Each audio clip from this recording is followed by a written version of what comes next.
Satellite images show that the Israeli army continues to advance into Gaza, closing the siege to eliminate Hamas forces. CNN cited satellite images and videos from official and public sources showing that Israeli forces are approaching Gaza City, the largest and most densely populated population center in the Gaza Strip. CNN's image analysis has further clarified the situation on the ground, as the Israel Defense Forces, IDF, announced a siege of Gaza City this week. Since the IDF launched a ground offensive into Gaza a week ago, marking the latest phase in the war against Hamas, the Israeli army has advanced along three axes, from Gaza's northwestern border along the Mediterranean coast, from the northeast near Beit Hanun, and from east to west, along the south of Gaza City, in an apparent attempt to divide the Gaza Strip into two parts. According to satellite images, the Israeli army has advanced deeper along the western strip, towards the sea, showing that it has completely surrounded Gaza City at a distance of 1 kilometer. Although the image is low resolution, it also shows tracks of heavy armored vehicles driving across the Gaza Strip, south of the urban center, almost to the coast. Videos showing the Israeli advance south of Gaza City have not yet emerged, but videos shared by the IDF and circulated on social media in recent days show Israeli troops moving into the areas northernmost in Gaza, including Beit Hanun, Beit Lahia, and Adadra, and are concentrated on the outskirts of Gaza City from the north.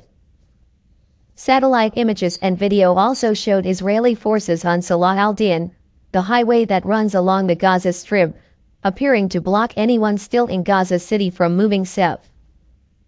A spokesman for the Israel Defense Forces announced today, November 3, that the country's army is entering Gaza and destroying Hamas's infrastructure.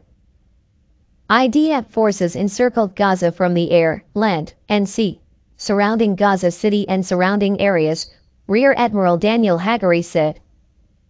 Israeli militants are advancing in battles, destroying Hamas infrastructure above ground and underground, and eliminating the enemy, the IDF spokesman added.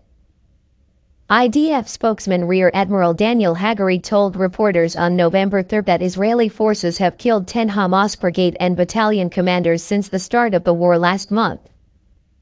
According to him, these officers planned a terrible massacre on October 7. According to data released by the IDF, Israel has lost 333 soldiers since October 7. Including 18 people killed in Gaza since October 31. Among the dead was Lieutenant Colonel Salman Habeka, a senior tank battalion commander who was killed in northern Gaza on November 2. Previously, Mr. Hagari announced on November 2 that Israeli forces had completely surrounded Gaza City in the north of this land. He also rejected the idea of a ceasefire in the near future. Mark Regev, senior advisor to Israeli Prime Minister Benjamin Netanyahu, stated that the Israeli military continues to maintain pressure on Hamas. We are attacking the military machine of Hamas. Our goal is to destroy the military machine of Hamas and eliminate the group's political control over Gaza, Mr. Regev said.